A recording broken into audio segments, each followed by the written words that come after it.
Hello दोस्तों, स्वागत है आपका मेरे इस सैनिक समाचार चैनल में। दोस्तों, आज की वीडियो में बात करेंगे पूर्व सैनिकों के लिए, केंद्रीय कर्मचारियों के लिए। दोस्तों, आज के 3 से 4 इम्पॉर्टेंट अपडेट हैं और यहाँ पर दोस्तों जो अपडेट्स आ रहे हैं उसमें OROP के जो टेबल्स हैं उसमें रिवीजन को लेकर, और OROP टेबल के रिवीजन की वजह से बात करेंगे। जो एरियर या रिकवरी की जो पॉसिबिलिटी बन रही है उसके बारे में बात करेंगे। दोस्तों, बात करेंगे ECHS के जो है 2 से 3 डिफरेंट अपडेट आ रहे हैं। एक तो दोस्तों जो ECHS का जो एग्जिस्टिंग सेटअप है, जिसके थ्रू आप जो है मेडिसिन या अपना मेडिकेशन करवा रहे हैं, कंसल्टेशन करवाते हैं, उसको लेकर दोस्तों लगातार जो अभी कुछ फ्रॉड के केसेस आ रहे हैं, जो पहले कुछ फ्रॉड केसेस आए थे, अब इसकी वजह से दोस्तों ECHS में भी जो जो रूल है उसको और स्ट्रिक्ट किया जा रहा है। इसी के साथ साथ दोस्तों एक और जो पैरेलल खबर आ रही है वो आ रही है, जहाँ पर ECHS के अंदर कुछ और जो है इम्पोर्टेंट जो है चेंजेस किए जा रहे हैं। इसके अलावा दोस्तों बात करेंगे 8th पे कमीशन को लेकर। 8th पे कमीशन में लगातार जो है जो रिकमेंडेशंस है वो भेजी जा रही हैं, और 8th पे कमीशन में कुछ चीज़ें जो कि जिनका कि कन्फ्यूजन बना हुआ था काफ़ी टाइम से, उसकी क्लैरिटी नहीं आ रही थी, तो अब उसकी क्लैरिटी के लिए ऑलरेडी जो है जो विंटर सेशन था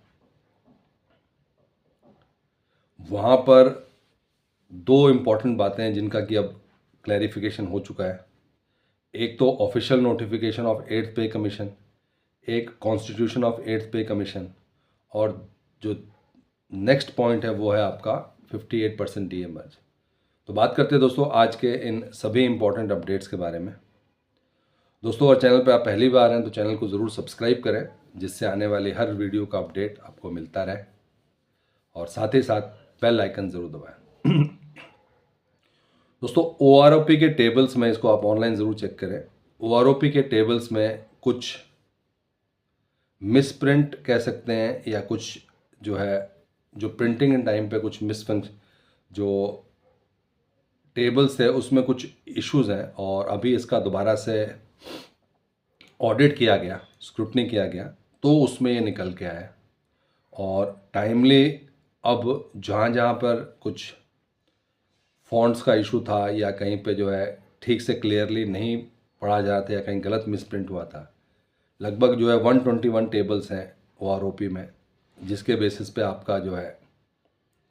पे पेंशन का जो है डिसाइड किया जाता है कि कितना पे पेंशन होगा।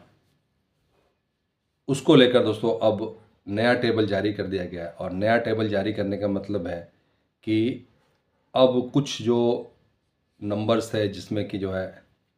पहले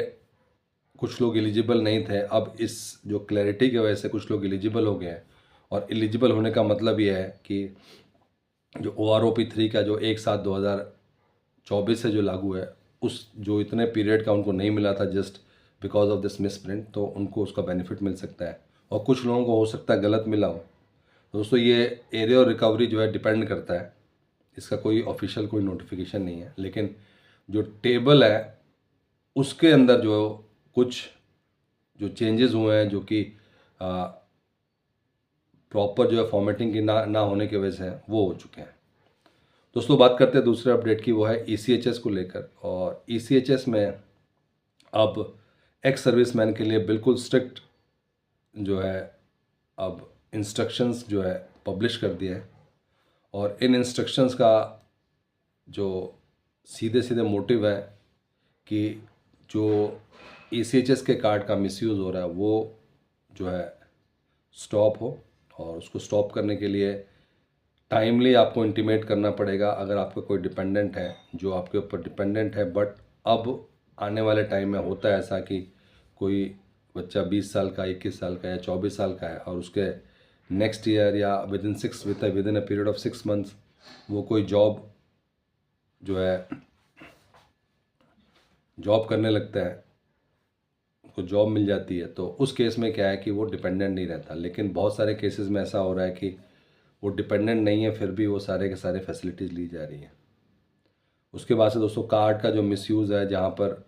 जो है पेरेंट्स का जो इनकम सर्टिफिकेट है वो प्रॉपरली आपको शो करना पड़ेगा, क्योंकि अब इसकी प्रॉपर तरीके से स्क्रूटनी होगी। दोस्तों एक और ECHS की अगर हम अपडेट की बात करें तो ECHS में जो है अब ECHS के अपने हॉस्पिटल्स की बात की जा रही है, जहाँ पर आपको सिर्फ पॉलीक्लिनिक से रेफरल ना किया जाए। ECHS के अपने जो है हॉस्पिटल्स हों, जहाँ पर आपको स्टार्ट टू एंड आपको जो है जो चीज़ें चाहिए वो आपको हॉस्पिटल में मिले। इसके लिए आपको रेफ़र करा के किसी और हॉस्पिटल में जाके फिर दोबारा से जो है पेपर वर्क ये प्रोसेसिंग करना, वो वाला पार्ट हट जाएगा। तो कुछ पायलट प्रोजेक्ट शुरू होने वाले हैं, और अगर ये पायलट प्रोजेक्ट्स जो है सक्सेसफुल होते हैं तो कहीं ना कहीं जो है ECHS पॉलीक्लिनिक की जगह पे आपके पास फुल फ्लेज ECHS हॉस्पिटल्स होंगे। दोस्तों 8वें वेतन आयोग को लेकर, 8th पे कमीशन को लेकर अब DA को बेसिक में मर्ज करने की जो है सिचुएशन क्लियर हो चुकी है, और इस पर अभी कोई भी जो है वर्क प्रोग्रेस में है, और इसका ऑफिशियल नोटिफिकेशन जो 8th पे कमीशन का वो भी 3 नवंबर को जारी कर दिया गया। दोस्तों ये थे आज के इंपॉर्टेंट अपडेट सभी केंद्रीय कर्मचारियों के लिए, सेंट्रल गवर्नमेंट एम्प्लॉयज़ के लिए, पेंशनर्स के लिए। अगर वीडियो पसंद आए तो लाइक कीजिए, शेयर कीजिए और सब्सक्राइब करना ना भूलें।